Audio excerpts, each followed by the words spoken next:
Hello, I'm Larry Wilson, and welcome to our 5th segment in this series on the book of Daniel. The question that we want to examine in this segment is what was sealed up in the book of Daniel? Just what was it? I'd like for you to open the book and go to page 24, and I want you to highlight several things that we're going to examine. Page 24. And you're going to find about the middle of the page there, the book of Daniel offers 3 levels of knowledge. And you're going to see a little indentation with 3 bulleted or numbered statements there. I'm going to put them on the computer screen for you to examine. So let's follow along here on the computer screen, and you can mark this or highlight it in your book. There are 3 levels of knowledge in the book of Daniel. The first level of knowledge concerns dramatic stories of faith. Dramatic stories of faith. This is like the 3 Hebrews in the fiery furnace, or Daniel in the lion's den, you know, that kind of thing. The second thing in the book of Daniel, we find visions revealing God's plans. This is the second and a little deeper level of knowledge.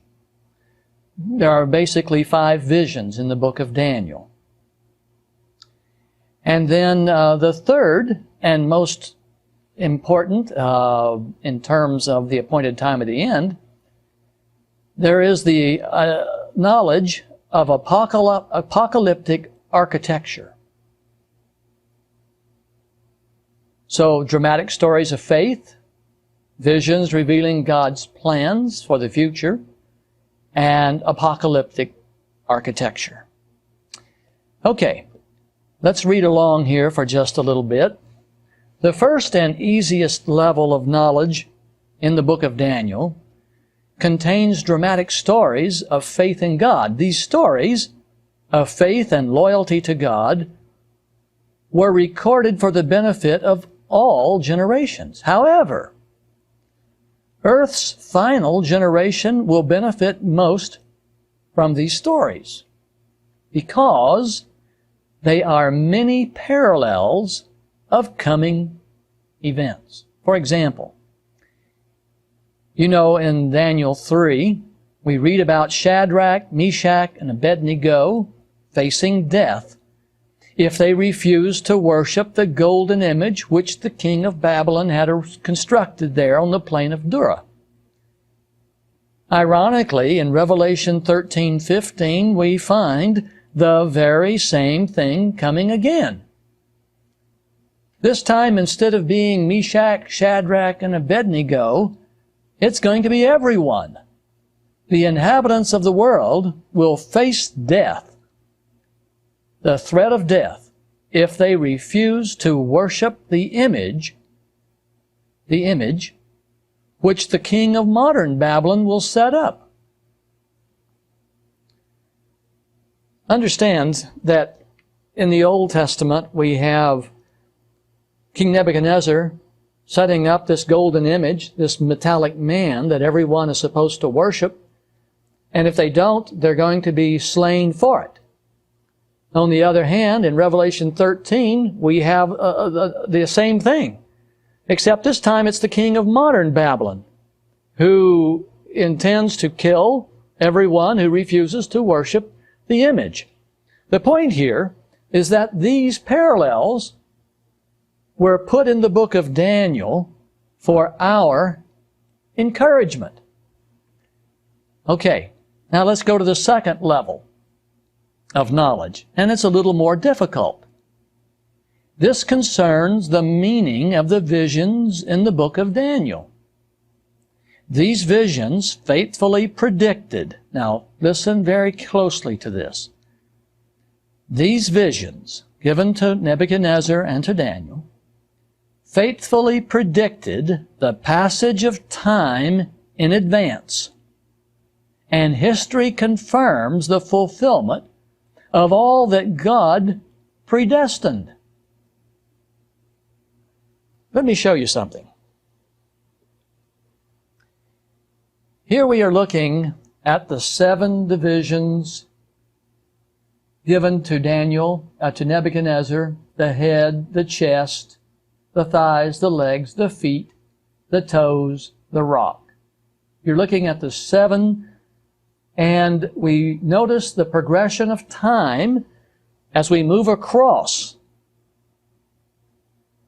God had predetermined that 4 kingdoms would rise and fall: the head of gold in Daniel 2, and the chest of silver, and the thighs of brass, and the legs of iron are paralleled in Daniel 7.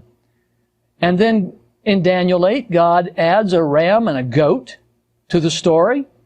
And even in Daniel 8 gives us the names. So we have the names in the Bible of the first 4 kingdoms that would take place given the prediction that God had predetermined. We know that Daniel is taken to Babylon. The Bible clearly mentions the Babylonian Empire, and in fact in Daniel 2 the Scripture says that Babylon is the head of gold. And then in Daniel 8 we read how that Persia and Greece represents the ram and the goat. There's no question about it. It says it very plainly. And then we find that Jesus is born in the time of the Roman Empire. And this historical progression is without dispute. These are the world empires. This is the way that God predestined them. God raised them up. He took them down. God is not just predicting what men will do. God, in Daniel 2, God is predicting and revealing what He intended to do. That's the point. And that's why I'm saying that God here has predestined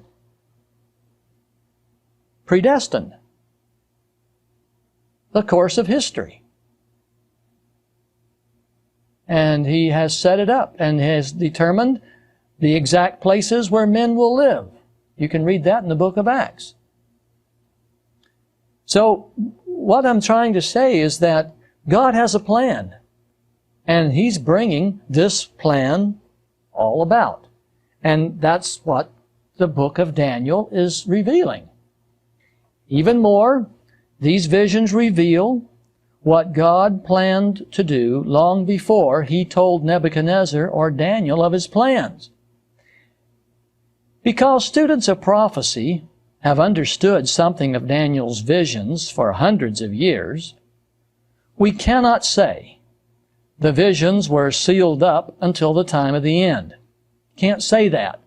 Knowledge of these visions has been around for hundreds of years. However, something in the book of Daniel was sealed up, and this something uniquely applies to the people who live at the end of the world. What is it? Well, this brings us to the 3rd level of knowledge, and the deepest level of knowledge found in Daniel is the architecture of apocalyptic prophecy. What do I mean by architecture of apocalyptic prophecy? Here's what I mean. The prophecies in Daniel conform to a design, a structure, a pattern, a template. And this design, or this structure, controls their meaning. Has nothing to do with religion. Has nothing to do with whether you believe in God or not. It's a design. It's a structure. It's a pattern.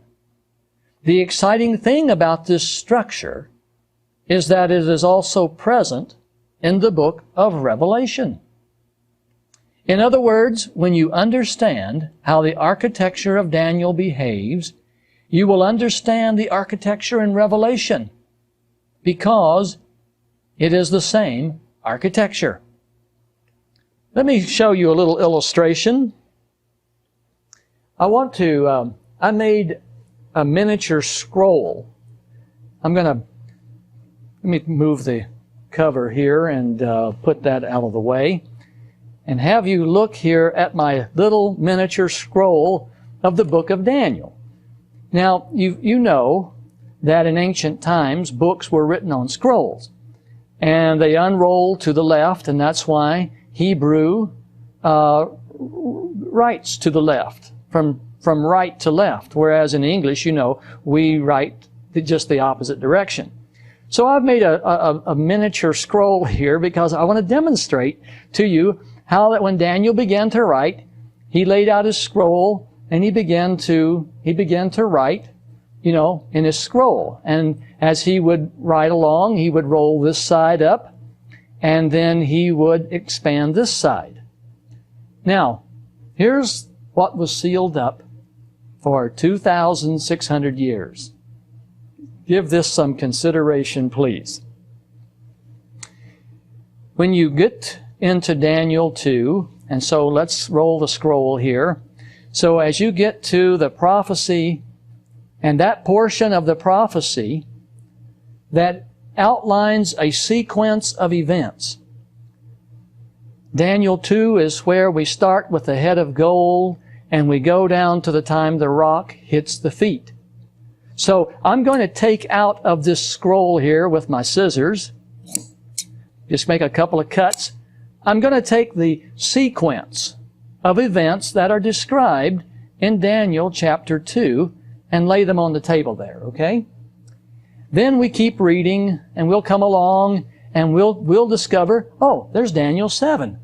And Daniel 7 has a sequence. And so if we clip out just the sequence. Now, we don't want the commentary. We want just the sequence out of the scroll itself. And this leaves us the book of, you know, the actual vision and its order and sequence in the book of Daniel. And the neat thing is, if you go through the book of Daniel and cut out the 5 visions, the next thing you know, you have something that looks like this. I've prepared this just like they do on the television, you know, when they prepare those meals. They always pull that thing out of the oven that's already done. And the neat thing is, if you take the prophecies of Daniel and you cut them out and you lay them out on the timeline like this, you discover a very interesting phenomenon. These prophecies have certain things in common. Each one has a beginning point in time. Each one has an ending point in time. And the events must occur in the order in which they're given. So in Daniel 2, we have the head, the chest, the thighs, the legs, the feet, the toes. And then the rock. That's the order. That's the apocalyptic sequence. And it's in order. You can't put the legs over here right after the head, and you can't move the chest down here into the feet. Then in Daniel 7, we have the same thing. We have the lion, the bear, the leopard, the monster, and the horn power, and then their bodies are destroyed in the fire. Now, the lion and the head represent the same thing. The bear and the chest of silver represent the same thing. The leopard and the thighs represent the same thing. This prophecy is just a parallel of this prophecy, having the same beginning point in time and having the same ending point in time. Look at Daniel 8. Daniel 8 starts with a ram. And the ram, the Bible tells us, represents the kingdom of Medo-Persia, which we know follows Babylon. So the ram, the bear, the chest, all represent the same thing. And the goat and the leopard and the thighs all represent the same thing. So the point here is that we're seeing a consistent approach to understanding the apocalyptic sequences. A sequence is defined as having a beginning point in time and an ending point in time, and the events must occur in their order from beginning to end.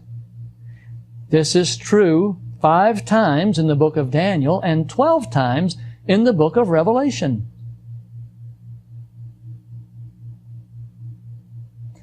I have another picture. Let me see if I can put it on the computer screen here for you to look at. Here is over here in the left very left, you see the number 2. That represents Daniel 2, Daniel 7, Daniel 8, Daniel 9, and Daniel 10 through 12. And you see the head, the chest, the thighs, the legs, and then, of course, the feet and toes continue. But I just want you to understand that we have the head of gold represented by Babylon, 605 BC to 538 BC. And then the Medes and Persians became powerful and dominated the world from 538 to 331. And then the thighs of brass. The Grecian Empire ruled, beginning with Alexander the Great, from 331 till the time Rome sacked the final Grecian stronghold in 168 BC, and the legs of iron became the ruler of the world. Babylon, Medo-Persia, Greece, Rome. In Daniel 7, the lion represents Babylon, the head of gold. Lion being the king of beasts, head, the gold, being the king of metals. And by using parallels like this, God says more about Babylon so that our understanding, in this case, remember how the lion is given a man's heart and becomes arrogant and all puffed up and really represents what happened to Nebuchadnezzar and then ultimately to Belshazzar, as he was destroyed the night of the handwriting on the wall. His great arrogance and his great insolence toward God. Then in Daniel 8, we have the ram, and the Bible clearly tells us that it represents the kingdoms of the Medes and the Persians. And in Daniel chapters 10 through 12, again, we start with the apocalyptic sequence. It begins with Persia and then Grecia, and then the kingdoms of the north and the south that fight back and forth from the perspective of Jerusalem. So, and then we have the 70 weeks embedded in this prophecy. And the whole thing is just one giant matrix that all comes together to reveal to the final generation what God knew 2,600 years ago. More importantly, it tells the final generation and provides proof positive. We're at the end. We're at the end. And the book of Daniel, once it's unsealed and the apocalyptic architecture is understood, bingo. That's because we're at the end. It's very, very wonderful to understand these things. Let me take you back to the computer screen here so that we can continue. This architecture, we're talking about Daniel and Revelation. The apocalyptic architecture produces four rules or methods that govern the interpretation of Daniel and Revelation. These four rules are like combinations to a safe. And when these four rules are applied to the interpretation of the prophecies in Daniel as well as Revelation, a marvelous result occurs.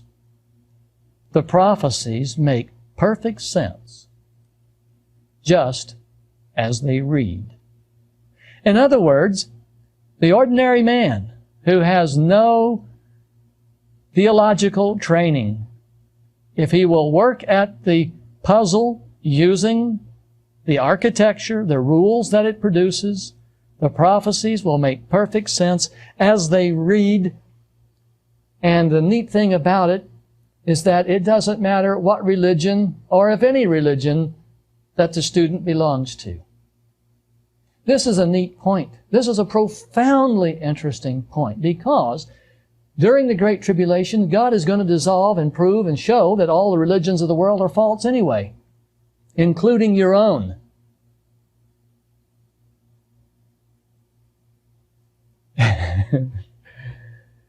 He's going to show everyone that you can read the Bible and understand it just as it reads. That's something that just can't be done today.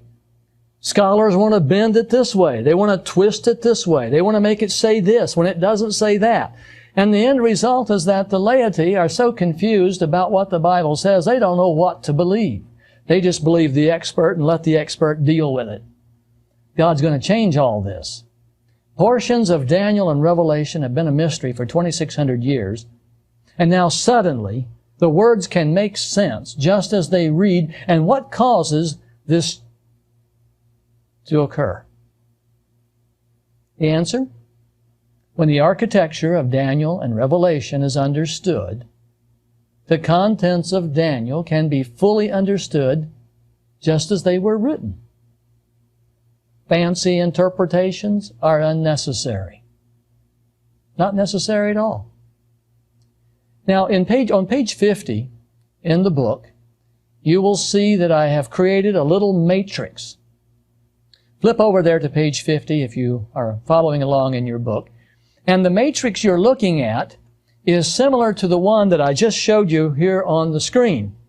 The matrix in the book, though, of course, is not in color, and the matrix only covers these Daniel 2 and Daniel 7. But I want you to begin to see that the head, the chest, the thighs, the legs, the lion, the bear, the leopard, the monster, the ram, the goat, this is beginning to form a matrix, a historical matrix, that in which we can line up and put everything in its right place and determine where we are in God's great clock. This is what has been sealed up for the past 2,600 years. Now, I want you to go back to page 29, and I want you to highlight the 4 rules that the apocalyptic sequence, the apocalyptic structure produces. So please go to page 29 and highlight the 4 rules, because we will be referring to these rules all through this seminar segment. Let's go to the computer screen. Each apocalyptic prophecy has a beginning, an ending point in time, and the events within each prophecy must occur in the order they are given. Now, this sounds very simplistic when you look at something as simple as Daniel 2 and 7 and 8. Because if the events don't occur in the order in which they're given, then who is going to determine their order for you? That's the $64 million question. And see, when you get to things that you don't well understand, like in Revelation, you have to follow the rule. It's like flying by instruments in the fog. The airplane pilot has to trust his instruments. They're right. The inner ear is wrong. It's a very hard thing to do, to trust an instrument when your ears are telling you something else. Apocalyptic prophecy has a beginning and an ending point in time, and the events, if they don't occur in the order in which they're given, then it is impossible to ever determine their order. So they must occur in the order they are given, and in fact, 18 times or 17 times in these prophecies, God does that without exception. Everything is always in its order. That's Rule 1. Take a look at Rule 1 one more time. Each apocalyptic prophecy has a beginning point and an ending point in time, and the events occur in the order in which they're given. Now, we're not talking about the commentary that goes with the sequence. We're talking about the apocalyptic sequence, the apocalyptic portion. So you saw how I cut out just the sequence of Daniel 2 and Daniel 7. Rule number 2. A fulfillment of apocalyptic prophecy occurs when all of the specifications within that prophecy are met. A fulfillment, listen carefully, a fulfillment occurs when all that God said has taken place. And this includes the order of events. You can't, for example, in Revelation you have 7 trumpets. You can't have the 5th trumpet occurring before the 3rd trumpet. No, the 5th trumpet has to follow the 4th trumpet. So whatever you claim to be a fulfillment of the fifth trumpet, it has to follow whatever you say was the fulfillment of the fourth trumpet. And there's only 7, and so you can't have the fifth trumpet happening more than once. You can't have the entire order repeating multiples of times. You can't have Daniel 2 repeating multiples of times, because at the end the seventh kingdom destroys the others. And how many times is that going to happen? How many times can there be a second coming?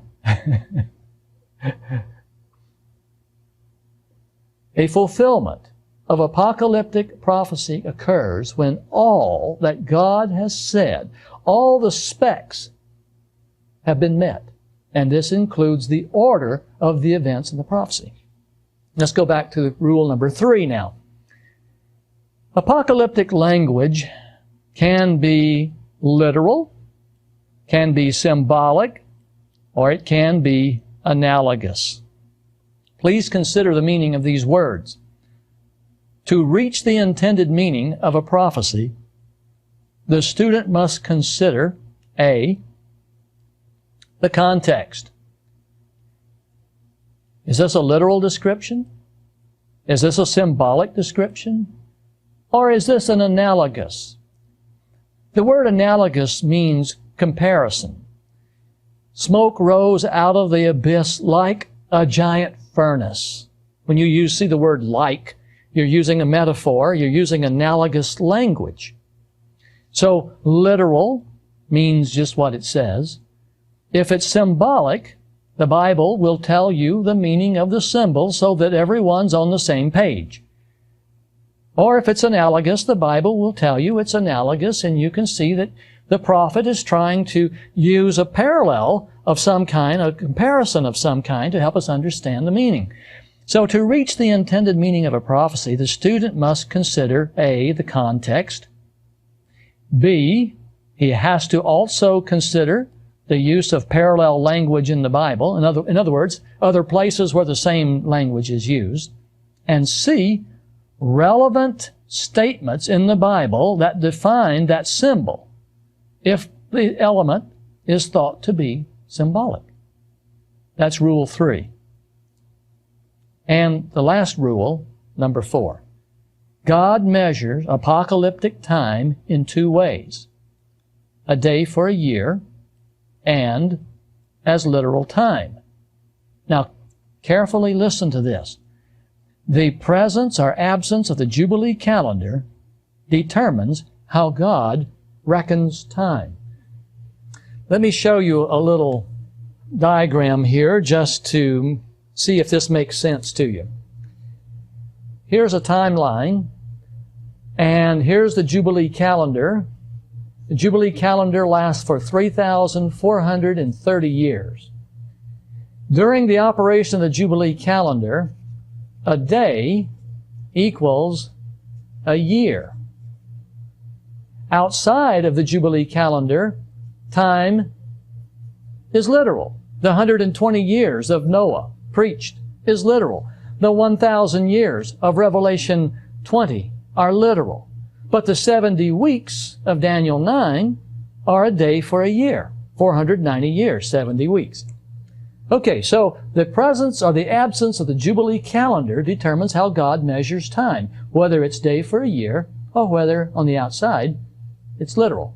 Incidentally, the Jubilee calendar ended in 1994. It began in 1437 BC. But we'll cover that in our subsequent study on the book of Daniel.